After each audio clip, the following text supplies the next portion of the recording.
nag-drive papuntang ospital at hindi ko alam na iyon pala ang gabi na hindi ko kailanman makakalimutan.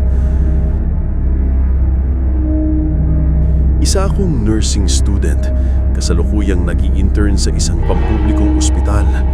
Tahimik lang akong tao, hindi pala biro, hindi pala kwento. Mas gusto kong mapag-isa.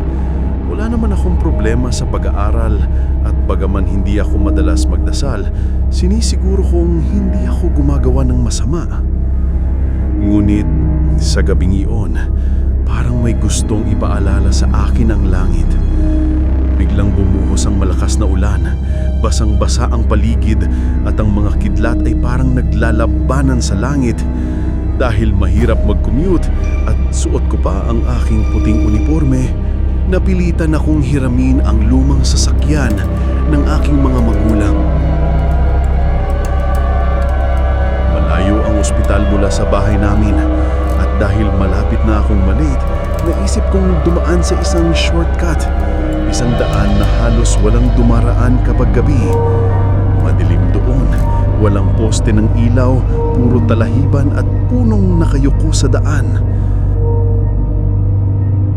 Habang papasok ako sa kalsada, napansin kong nalubat na pala ang cellphone ko. Ilang minuto lang, namatay na ito. Tahimik. Tanging ingay ng ulan sa bubong ng kotse at ang wiper na nag-aagawan sa tubig ang maririnig. Paglampas ko sa unang malaking puno, may biglang lamig na dumampi sa batok ko. Akala ko guni-guni lang, pero naramdaman kong parang may huminga sa likod ko. Tiningnan ko sa rearview mirror, wala namang tao, pero sa gilid ng salamin, parang may anino akong nakitang dumaan. Mabilis lang pero sapat para manindig ang mga balahibo ko. Pinatakbo ko ng mas mabilis ang kotse. Sa bawat segundo, parang lumalapit ang dilim. Ang mga damo tila gumalaw kahit walang hangin. Hanggang sa may sumulpot sa gitna ng kalsada.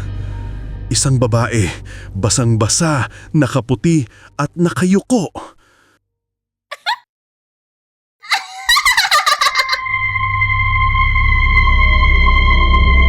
Bigla kong inapakan ng preno. Huminto ang kotse ilang pulgada lang mula sa kanya. Tumigil ang ulan, tumigil ang oras. Huminga ako ng malalim at itinuloy ko ang pagmamaneho. Pero habang umaandar ako, narinig kong may kumalabog sa likod ng kotse. Parang may tumalon sa trunk. Dahan-dahan kong nilingon sa rearview mirror at doon, sa loob ng sasakyan, sa likod ng upuan ko, nakaupo na yung babaeng nakita ko kanina, nakangiti at nakatinging diretso sa akin.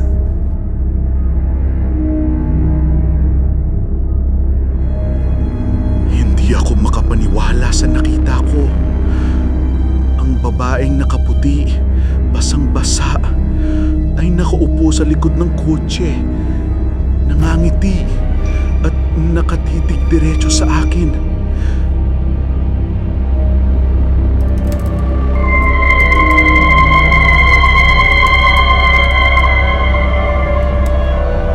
Tumigil ang oras. Tumigil ang paghinga ko. Dahan-dahan kong inangat ang paningin ko sa rearview mirror. Nandun pa rin siya. Nakayuko ng bahagya. Nangingitim ang mga mata. At may malamig na ngiti sa labi. Ramdam kong bumigat ang hangin sa loob ng kotse. Napapikit ako. At sa tindi ng takot, kusa akong nasabi, "Hail Mary, full of grace, the Lord is with thee." Paulit-ulit. Hindi ko na alam kung ilang beses. Basta't nagdasal ako ng buong puso. Umaasang mawawala siya. Pero sa halip na katahimikan, may narinig akong tumawa. Isang malalim, nakakatindig balahibong tawa mula sa likod ko.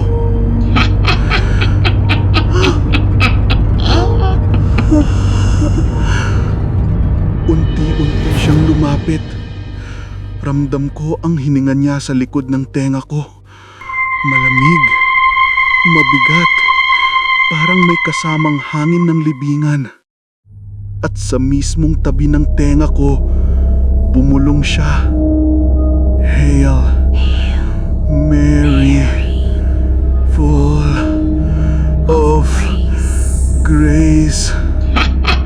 Kasabay ko siyang nagdasal, pero ibang boses. Mababa, garalgal, parang dalawang boses sa iisang bibig.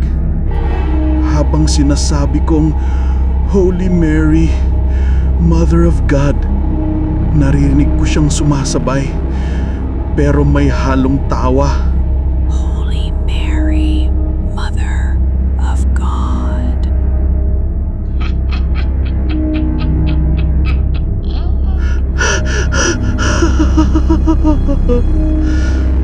Hindi ko na alam kung iiyak ako o tatakbo.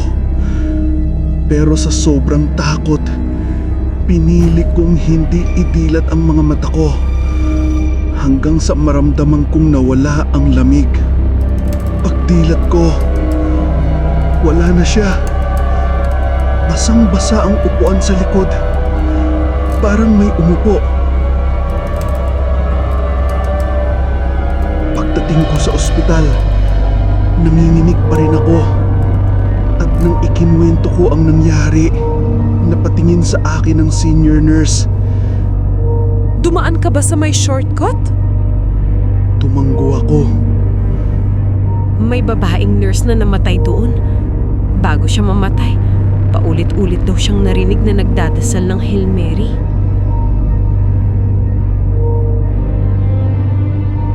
Pagbalik ko sa kotse kinabukasan, may naiwang basang ID sa likod ng upuan. Ang pangalan, Maria de la Cruz, student nurse.